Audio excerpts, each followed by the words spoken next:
The sharp laughter of the officer echoed through the quiet suburban street, piercing the stillness like an arrow. Jamal stood his ground, chin raised defiantly as a weight of the officer's grip painfully squeezed his wrist. "You expect me to believe that? Your dad's in Special Forces."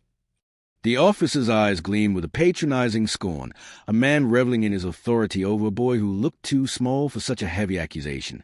"Yeah, he is, and he'll be here any second." Jamal's voice was steady, but inside he felt the pang of doubt creeping in. How could he convince a man who already dismissed him as nothing but a troublemaker? Around them, neighbors strained to peek through blinds, their whispers muted by the low hum of the patrol car's engine, the flashing red and blue lights casting ominous patterns in the dusk. The officer leaned in closer, the stench of his aftershave hitting Jamal in waves. "So what? You think that makes you special? Just another punk riding a stolen bike." Jamal felt the familiar rush of indignation rise within him, a flame flickering in the dark. He could hear it all before: the roles, the expectations, the endless cycle of assumptions based on the color of his skin. The sharpness of the cop's words stung. "You don't belong here," he had said, with a sneer that made Jamal's heart race. And in that moment, it wasn't just a bike that was stolen. It was Jamal's sense of safety, his right to be seen for who he was, not what someone wanted to believe. But today was different. Today, he could feel something was about to change. A crackling burst from the officer's radio cut through the growing tension as he reached for his cuffs. "Let's take a ride downtown, kid. We'll sort this out." Jamal's stomach dropped at the thought. He could imagine the cold steel against his skin, the walls of the station looming like dark giants. Panic threatened to consume him. "No!" he exclaimed, his voice breaking through the apprehension. "I'm not going anywhere." But suddenly, a tempest of sound blared behind them as tires screeched and a sleek black SUV skidded to a halt mere feet away from a patrol car. The sudden intrusion caused the officer to spin around, a mix of confusion and irritation flashing across his face as he reached instinctively for his holster, eyes narrowing on the new arrival. The passenger door flew open, and heavy boots hit the pavement with a sense of authority that made Jamal's heart leap. He turned just in time to see a towering figure emerge from the shadows, posture rigid, each step deliberate. In the fading light, there was no mistaking the distinguished silhouette of his father. "Dad!" The word slipped from Jamal's lips, a lifeline in a sea of uncertainty. The officer hesitated, eyes darting back and forth between Jamal and the newcomer. "Sir, this is police business," he said, voice immediately tinged with nervousness. Jamal's dad met the cop's gaze with the calm intensity of a storm about to break. "Your business is harassing my son," he stated, low and controlled, yet laced with an undercurrent of thunder. Jamal felt the weight shift. He wasn't just a victim anymore. He was seen. The officer's partner, sensing the palpable tension, stepped forward, desperation creeping into his tone. "We had a report of a stolen bike. Kid fits the description." Description? Jamal's father cut in, stepping closer, his voice dropping to a chilling calm. "You want to run mine too." He pulled out his military ID, flashing it like a shield that glimmered with authority. The first cop's face paled, recognition crashing over him like a cold wave. For a heartbeat, the street was eerily silent. Jamal's heartbeat thudded in his ears as the officer fumbled, stammering as he processed the insignia, the rank. Suddenly, nothing felt like a joke anymore. "What were you just about to do?" Jamal's father pressed, a storm brewing in his eyes. "Teaching my son another lesson about how the world sees him." The weight of those words hung in the air, potent and sharp. Jamal's chest tightened, while his father's jaw was clenched tightly, as if he was holding back the fury of a lion. The cop raised a hesitant hand, a sign of surrender. "No need for this to escalate," he muttered, but Jamal's father was already cutting him off. "You're right. Uncuff my son. Now." With an imperceptible moment of hesitation, the officer complied, his fingers trembling as he released Jamal's wrist. The patrol car pulled away, taking with it the tension that had gripped the street moments before. Jamal finally exhaled, feeling the weight of the world lifting just a little. His father placed a steady hand on Jamal's back. "You okay?" he asked softly, his voice full of concern. Jamal nodded, but the clarity of the moment weighed heavy still. "Why is it always like this?" His father paused, considering his words carefully before answering. Because some people need proof before they respect you. But you don't owe them that. As they began to walk home, the streetlights flickered on, bathing them in a soft glow that contrasted with the harshness of the street they had just navigated. The echoes of their confrontation faded into the night, but Jamal felt a new understanding stirring within him. The night was vast, and with each step, he realized his father's true strength lay not just in his military rank, but in his resilience to stand tall amidst a world that often chose not to see him. With each stride, Jamal knew something had changed. He wouldn't let the darkness speak for him anymore. As they walked home, the tension of the night began to churn in Jamal's stomach, a tight knot of uncertainty and anger. He glanced sideways at his dad, the silence heavy between them. The streetlights flickered overhead, bathing the pavement in yellow hues that did little to erase the encounter's chill. His father's grip remained light on his back, yet Jamal could sense a simmering storm beneath that calm exterior. "Dad!" He finally broke the silence, his voice catching in his throat. "What if they come back?" "Then we'll deal with it," his dad replied, his tone steady but laced with an urgency that urged Jamal to keep moving. "You stay confident, Jamal. Never let them see you scared. That's what they want." Jamal nodded, but the unease lingered, a shadow creeping along his mind.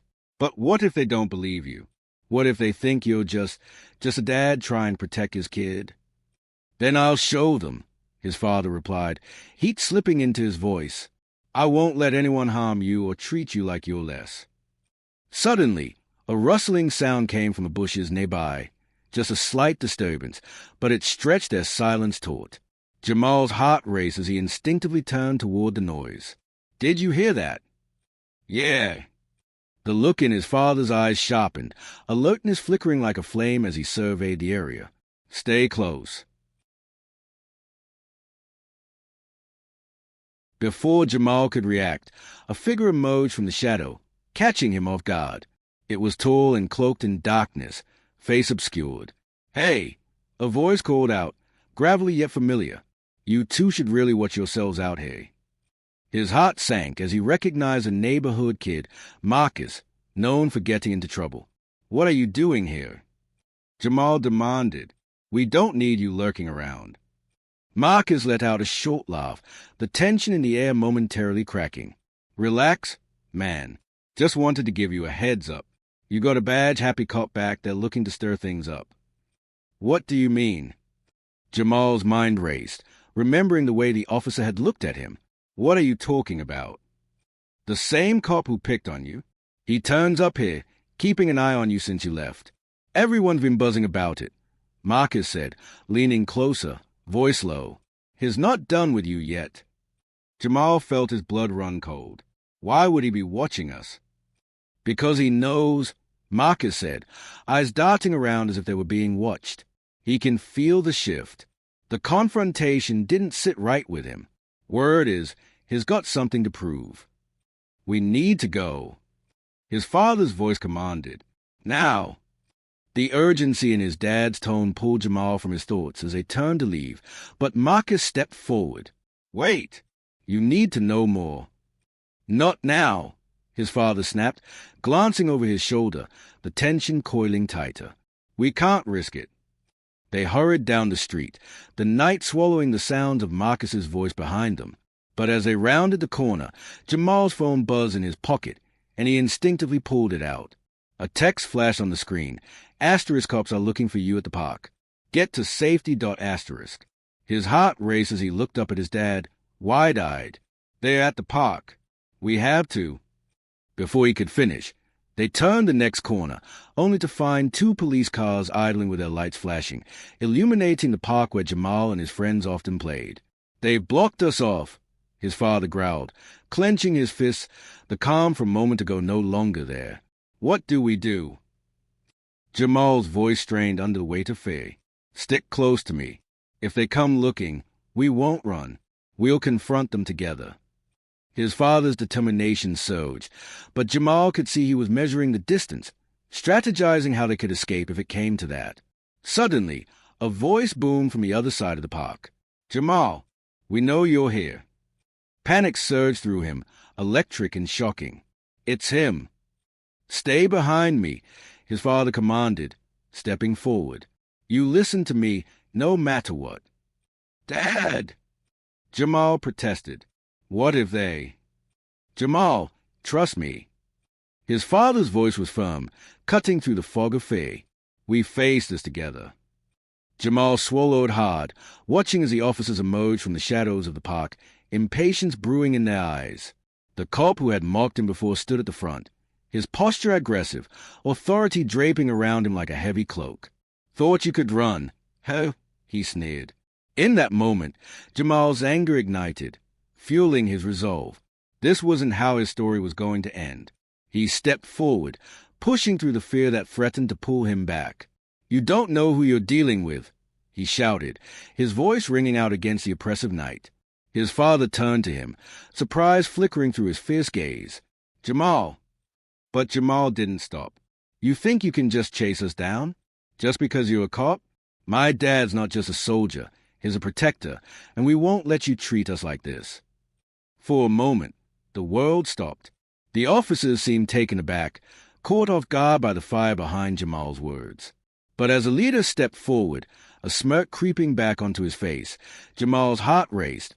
This was just beginning. Little did they know, the real fight had only just begun. You think you can just chase us down? Just because you're a cop? My dad's not just a soldier. He's a protector, and we won't let you treat us like this. The officer's smirk faltered slightly, surprise flickering in his eyes.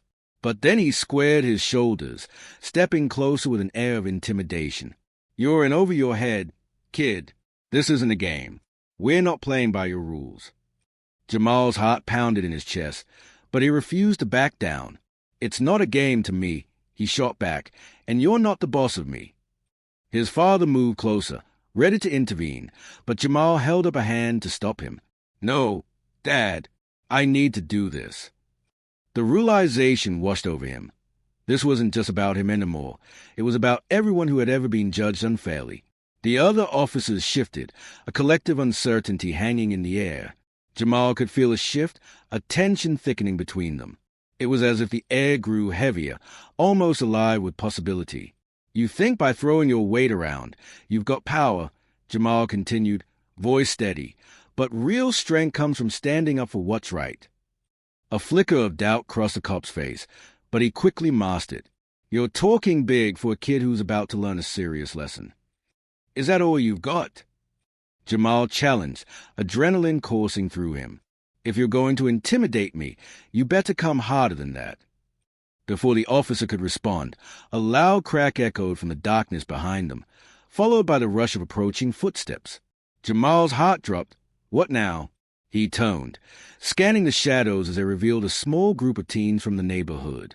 They were all faces he recognized, friends who had shared countless carefree moments on this very park ground.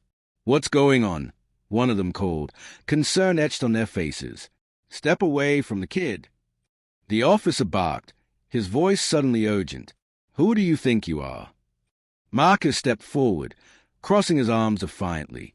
You're not going to scare him, or us. The tension escalated, and Jamal felt a surge of hope. They weren't alone anymore. You see? Jamal said, heart racing. This isn't just about one person. We all see what you're doing. We're not afraid. The officer surveyed the group, uncertainty creeping into his hardened expression. With each passing second, the three friends behind Jamal stood taller, like a fortress rising against a storm. But just then, the officer's partner stepped forward, a sneer on his lips. You think numbers can protect you? You have no idea what you're facing. Maybe you should find out, Jamal replied, gnashing his teeth. You're not the only one with power here. Suddenly, the sound of sirens echoed in the distance, piercing through the night like a siren call. The officer stiffened, glancing back toward the sound, his bravado momentarily faltering. You're going to regret this, kid, he spat, anger spilling over. But Jamal pressed forward, feeling the weight of his father's presence beside him, fierce and unwavering. No, you'll regret it. This isn't just about you thinking you're above the law anymore. We will not be silenced. In a surprising twist, Jamal's dad stepped forward, standing shoulder to shoulder with his son. "You don't realize the power of community until you've tried to break it apart," he stated, voice booming with authority. The air shifted again, a palpable crackle of tension as a united front stood firm against the badge wearers, emboldened by numbers. The officers exchanged uneasy looks, desperation creeping into their demeanor as the sirens grew louder, reverberating down the street. "Let's go," the lead officer finally barked, retreating a step. He shot one last disdainful glance at Jamal and his father. "Don't think this is over." "It is over," Jamal shot back, heart racing with triumph, "at least for tonight."